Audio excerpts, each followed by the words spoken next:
في فيديو النهاردة هنقدم ليكم حكاية الفيلم المثير جدا واللي رفع شعار للكبار فقط، وده لكثرة المشاهد اللي اعتبرها البعض أنها خارجة وغير أخلاقية.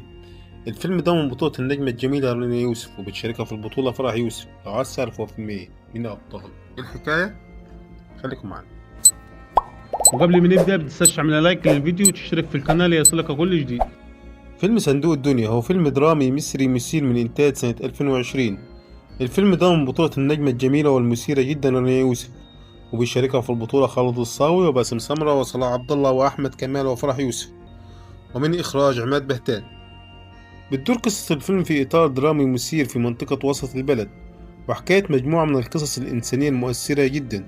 منهم قصة عبد الدايم اللي بيجسد دور النجم الكبير باسم سمرة اللي بيفقد ابنه الصغير وسط زحام المدينة، وقصة الممثلة الشابة ربا اللي بتجسد دورها فرح يوسف اللي بتضطر إنها تبيع جسمها مقابل إنها تعود للشهرة والأضواء، وقصة فاطمة اللي بتجسد دورها النجمة الكبيرة رانيا يوسف اللي بتوافق على الزواج بطريقة مهينة علشان خايفة من العنوسة.